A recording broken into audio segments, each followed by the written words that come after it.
کہانی ایمانداری کا پھل۔ بہت عرصہ پہلے ایک چھوٹے سے گاؤں میں ہری نام کا ایک لڑکا رہتا تھا۔ ہری بہت محنتی اور ایماندار تھا، لیکن اس کے خاندان کی مالی حالت اچھی نہیں تھی۔ اس کے والد ایک کسان تھے اور بمشکل اپنے خاندان کی کفالت کر پا رہے تھے۔ ہری جب بھی اسکول سے واپس آتا اپنے والد کے ساتھ کھیتوں میں کام کرنے جاتا۔ ایک دن ہری اپنے کھیت میں کام کر رہا تھا کہ اچانک اس کی نظر ایک چمکتی ہوئی چیز پر پڑی۔ قریب گیا تو دیکھا کہ سونے کا تھیلا تھا۔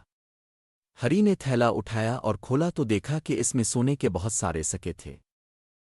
اس نے سوچا کہ اگر میں یہ سکے اپنے پاس رکھ لوں تو ہم کبھی غریب نہیں رہیں گے۔ میری ماں کو محنت نہیں کرنی پڑے گی اور میرے باپ کو بھی آرام ملے گا۔ لیکن اگلے ہی لمحے اس کے ذہن میں ایک اور خیال آیا، یہ ٹھیک نہیں ہے۔ یہ سونے کے سکے کسی اور کے ہیں اور مجھے انہیں ان کے حقدار کو واپس کر دینا چاہیے۔ میں ایک اور خیال آیا، یہ ٹھیک نہیں ہے۔ یہ سونے کے سکے کسی اور کے ہیں اور مجھے انہیں ان کے حقدار کو واپس کر دینا چاہیے۔ ہری اپنے ساتھ تھیلا لے کر گاؤں کے سربراہ کے پاس پہنچا۔ اس نے سردار کو ساری کہانی سنائی اور سونے کے سکے واپس کرنے کو کہا۔ سردار ہری کی ایمانداری کو دیکھ کر بہت متاثر ہوا۔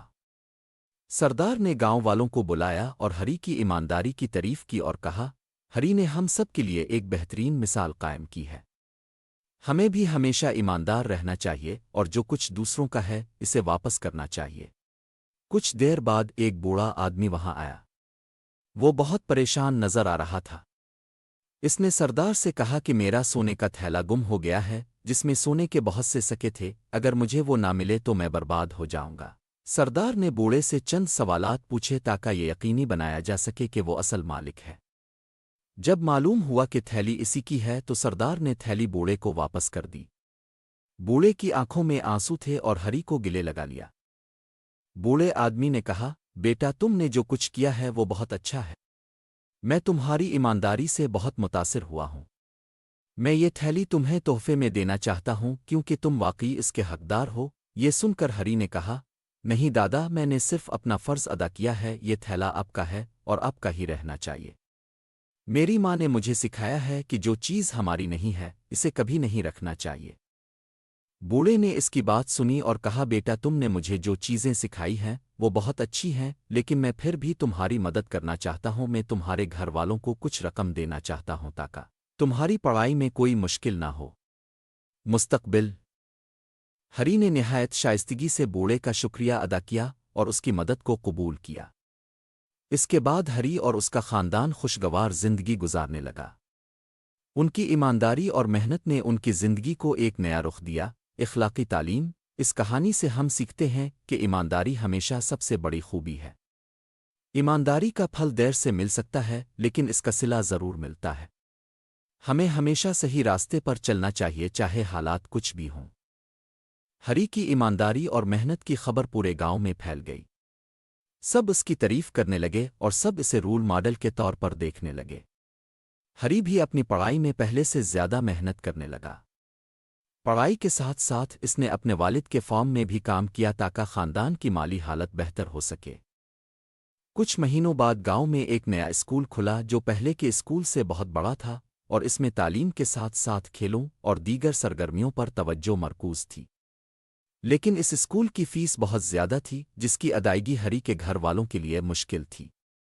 ہری کو یہ جان کر بہت دکھ ہوا کیونکہ وہ اس نئے اسکول میں پڑھنا چاہتا تھا اور اپنے خواب پورے کرنا چاہتا تھا۔ ایک دن وہی بوڑھا آدمی جس کا بیگ ہری واپس آیا تھا گاؤں کے سربراہ سے ملا۔ اس نے سربراہ سے کہا کہ میں نے سنا ہے کہ گاؤں میں نیا اسکول کھلا ہے لیکن بہت سے غریب بچے وہاں فیس نہیں دے سکتے۔ میں چاہتا ہوں کہ ایسے ایماندار اور محنتی بچوں کی مدد کی جائے تاکہ وہ بھی اچھی تعلیم حاصل کر سکیں۔ میں اس مقصد کے لیے کچھ رقم عطیہ کرنا چاہتا ہوں۔ سردار نے بوڑھے کی تجویز بخوشی قبول کر لی۔ انہوں نے اعلان کیا کہ اس عطیہ سے تمام غریب اور محنتی طلباء کے تعلیمی اخراجات برداشت کیے جائیں گے۔ جب ہری کو اس بات کا علم ہوا تو وہ بہت خوش ہوا۔ اس کی محنت اور ایمانداری کا پھل اسے مل رہا تھا۔ ہری اب ایک نئے اسکول میں پڑھنے لگا۔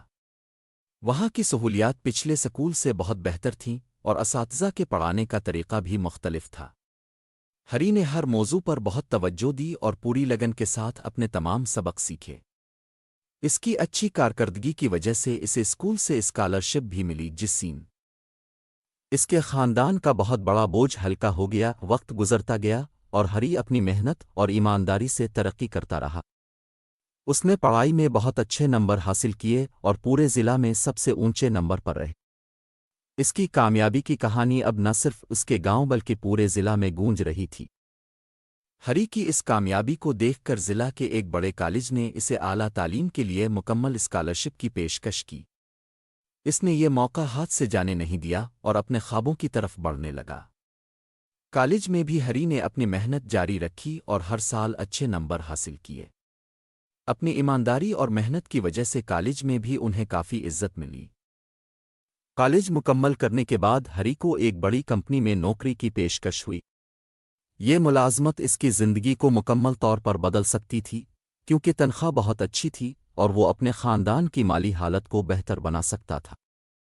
ہری نے نوکری قبول کر لی اور پوری ایمانداری اور لگن کے ساتھ کام شروع کر دیا چند سالوں میں ہی ہری نے اپنے کام میں بھی بہت بلندیاں حاصل کر لیں اس نے اپنی محنت اور لگن سے اپنے اعلیٰ افسران کا دل جیت لیا اور جلد ہی ترقی پا گئی ہری نے اپنے گاؤں کی بھی مدد کرنے کا فیصلہ کیا اور اس نے گاؤں میں ایک چھوٹا اسکول بنایا جہاں غریب بچوں کو مفت تعلیم دی جاتی تھی اخلاقی تعلیم اس حصے سے ہم سیکھتے ہیں کہ ایمانداری اور محنت ہمیشہ رنگ لاتی ہے مشکلات کتنی ہی بڑی کیوں نہ ہوں اگر اب سچائی اور محنت سے آگے بڑھیں گے تو کامیابی ضرور ملے گی ایمانداری اور محنت کا پھل ہمیشہ میٹھا ہوتا ہے بس صبر اور لگن سے آگے بڑھنا چاہیے ہری کی کہانی ان تمام لوگوں کے لیے ایک تحریک ہے جو اپنے خوابوں کو پورا کرنے اور صحیح راستے پر چلنے کے لیے سخت محنت کرتے ہیں